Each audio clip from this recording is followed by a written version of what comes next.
बिस्मिल्लाहिर्रहमानिर्रहीम। अस्सलाम वालेकुम। आज 19 जुलाई है और दिन है जुमे का। एक और जुमा शरीफ ख़ानदान, नून लीग और इस निज़ाम पर भारी साबित हुआ है। लाहौर से दुनिया न्यूज़ के सीनियर रिपोर्टर मोहम्मद इशफाक साहब ने एक्सक्लूसिव ये खबर ब्रेक की है।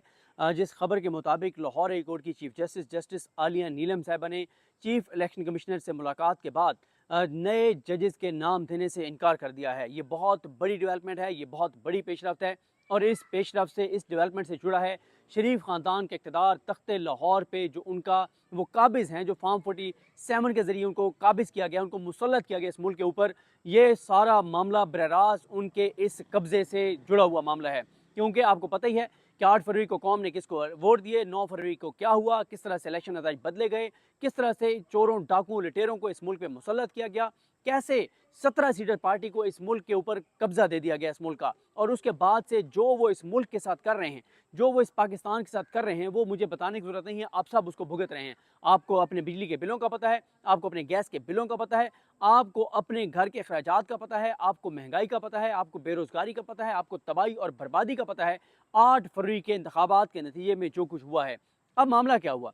मामला ये हुआ कि 8 फरवरी के इंतखाबात के बाद जस्ट, और मैं यहाँ पे ये कह दूँ, उस बात को मुकम्मल कर लूँ कि वो जो कहते हैं ना कि जी का जाना ठहर गया है, सुबह गया या शाम गया, जी का जाना ठहर गया है। अब ये जाएंगे, हर सूरत में जाएंगे, विकटें इनकी गिरेंगी, ये हो नहीं सकता कि इनकी विकटें ना गिरें। अब मामला ये है कि जब justice Amir Bhatti chief justice Lahore high court थे, तो उन्होंने 2 चाबी वाले खिलौने जजेस के नाम दिए थे और उन्होंने कहा था कि ये इलेक्शन ट्रिब्यूनल के तौर पर कैसे सुनेंगे।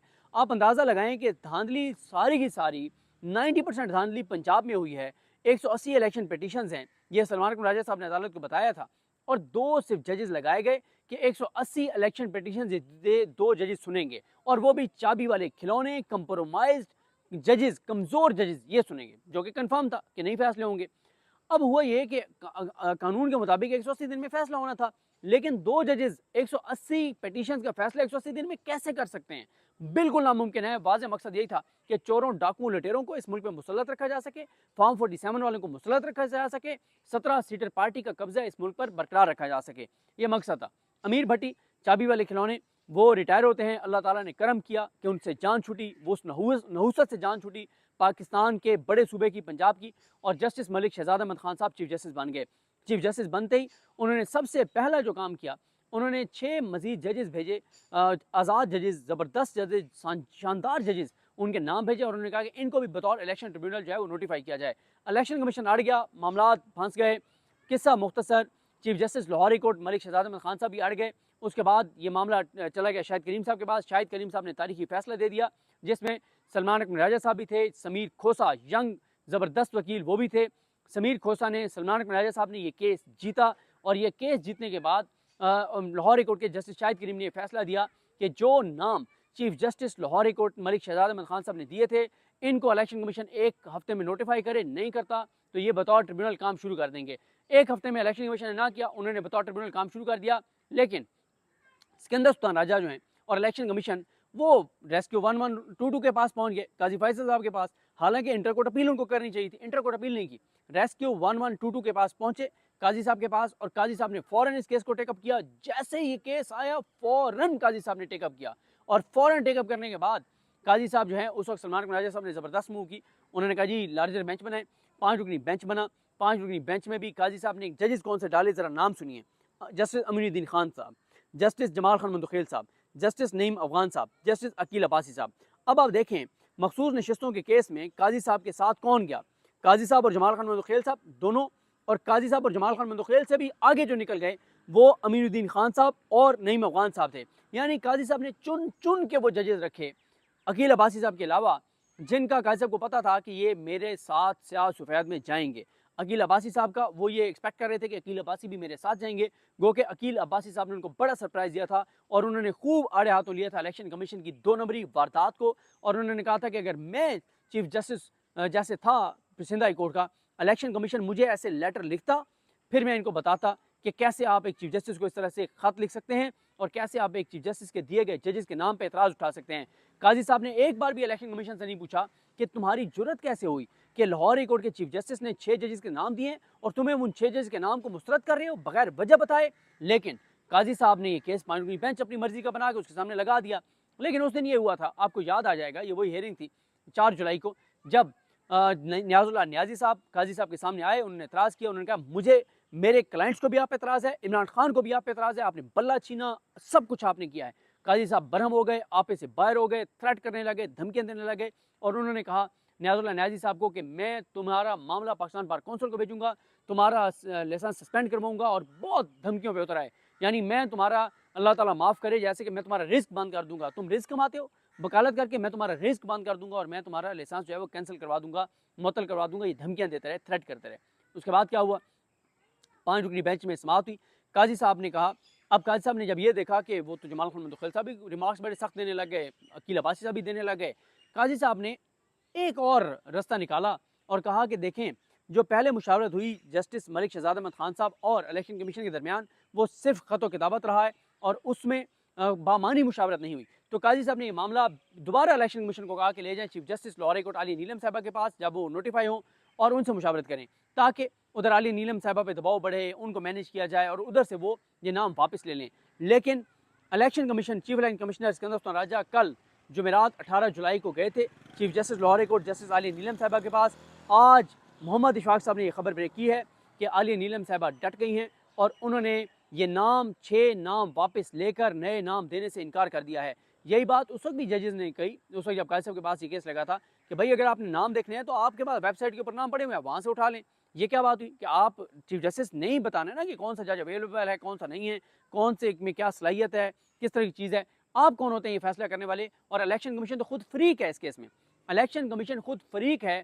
खुद इलेक्शन कमीशन कैसे ये फैसला कर सकता है कि हमारे खिलाफ केस जो हमने धांधली किया है, इस मुल्क के साथ जुल्म किया है, उसमें कौन हमारे खिलाफ केस सुने? ये फैसला इलेक्शन कमीशन नहीं कर सकता। और आपको ये भी बता दूं कि काजी फैसल साहब ने कहा था कि बामानी मुशावरत नहीं हुई और ये वही केस है जिसमें काजी फैसल साहब ने कहा था कि लाहौर हाई कोर्ट को ऑनरेबल लाहौर हाई कोर्ट ना कहा जाए, क्योंकि उस वक्त तक मलिक शहजाद साहब बैठे थे बतौर chief justice Lahore high court. तो काजी साहब इतने गुस्से में आ गए कि मत लाहौर हाई कोर्ट को ऑनरेबल कहें और इलेक्शन कमीशन का कहते रहे कि उनको ऑनरेबल कहें। यार इससे ज़्यादा किस हद तक जा सकते हैं आप कि आपको मलिक शहजाद के बैठे हुए आप लाहौर हाई कोर्ट को ऑनरेबल नहीं कहने दे रहे। और फिर काजी साहब जो हैं उन्होंने लाहौर हाई कोर्ट का फैसला मुअत्तल किया, मुअत्तल करके और कहा कि आप मुशावरत करें।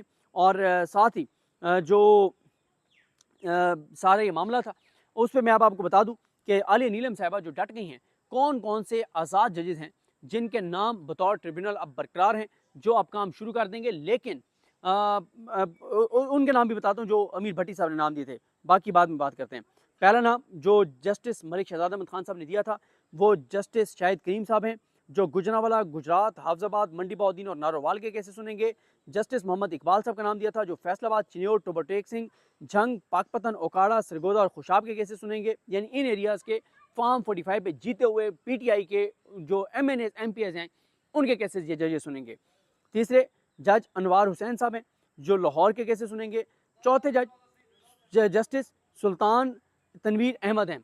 जस्टिस सुल्तान तनवीर अहमद ये वो जज हैं जिनका नाम अमीर भट्टी दे के गए थे, जो इलेक्शन कमीशन को बहुत पसंद है। सुल्तान तनवीर साहब बहुत पसंद हैं इलेक्शन कमीशन को, ये नाम इतना पसंद है उन्होंने तो इनका 1 मिनट में नोटिफाई कर दिया था कि हमें ये नाम बहुत पसंद है, जस्टिस सुल्तान तनवीर अहमद। ये कसूर, शेखुपुरा, ननकाना साहब और सियालकोट ये केसेस सुनेंगे। मेरी PTI के फॉर्म 45 वाले इन इलाकों के उम्मीदवारों से ज़ाहिर हमदर्दी जिनके केस सुल्तान तनवीर साहब के पास हैं।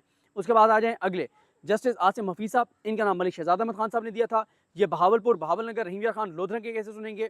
उसके बाद आ जाए जस्टिस सरदार मोहम्मद सरफराज डोगर, ये नाम भी अमीर भट्टी साहब ने दिया था। 2 नाम, सुल्तान तनवीर साहब और दूसरा ये इनका नाम जस्टिस सरदार सरफराज डोगर साहब जो हैं इनका नाम दिया था। और ये DG खान, लिया, मुजफ्फरगढ़ और राजनपुर के केसेस सुनेंगे। इनके साथ भी मेरी बहुत इज़हार हमदर्दी।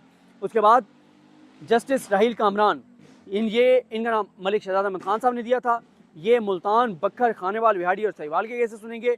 और उसके बाद जस्टिस मिर्ज़ा विकास रऊफ़ साहब, इनका नाम मलिक शहजाद साहब ने दिया था। और ये हैं रावलपिंडी, जेलम, चकवाल, अटक, मियाँवाली और तहसील सराय आलमगीर, इनके केसेस उन्होंने सुनने हैं। अब यही नाम बरकरार हैं। आली नीलम साहबा ने इनकार कर दिया है इन नामों को बदलने से, इनको वापस लेने से। वो अपने जज के साथ खड़ी हो गई हैं। ये बहुत बड़ी खबर है और इसलिए मैंने कहा है कि विकटें गिरना शुरू हो जाएंगी। जी का जाना ठहर गया है। शहर जो लाहौर, तख्त लाहौर है उस पर जो कब्ज़ा है और पूरे मुल्क में भी कब्ज़ा ख़त्म होगा। उसकी वजह यह है कि MNAs MPs दोनों जो है ये बतौर ट्रिब्यूनल ये सुनेंगे और PTI वालों के पास फॉर्म 45 मौजूद हैं। और इंटरेस्टिंग बात यह है कि PTI के अलावा जो उस हल्के से उम्मीदवार हैं सबके पास फॉर्म 45 मौजूद हैं, सबके फॉर्म 45 एक हैं। अगर फॉर्म 45 मुख्तलिफ हैं तो वो नून लीग वालों के हैं जो जाली बाद में तैयार किए गए। ये इतनी बड़ी डेवलपमेंट है कि आज रात को शरीफ ख़ानदान को नींद नहीं आएगी और शरीफ ख़ानदान को पता है कि जा रहे हैं ये अब किसी सूरत ये ट्रिब्यूनल जब काम स्टार्ट करेंगे तो ये आप देखेंगे कि 1-1.5 माह के अंदर अंदर विकटें गिरना शुरू हो जाएंगी और ये हुकूमत इसी तरह से गिर जाएगी, क्योंकि 180 सीटों पर कौमी और सूबाई असम्बली की सीटों पर धांधली की गई है। और जैसे जैसे ये MNAs MPs इनके गिरते चले जाएंगे और PTI वाले आते चले जाएंगे तो फिर ये मामला अदालतों में आएंगे कि दोबारा से जो मखसूस नशस्तें हैं उनका भी दोबारा से उनकी एलोकेशन की जाए, क्योंकि PTI की तादाद बढ़ती जाएगी असम्बली में, नून लीग की गिरती चली जाएगी। और अगर 180 दिन में फैसले हो जाते हैं तो फिर कन्फर्म PTI इक़्तिदार में होगी और नून लीग जो है वो लंदन होगी। मुझे अपनी दुआ में याद रखें। अल्लाह करीम हम सबका हामी नासरू। अल्लाह हाफ़िज़।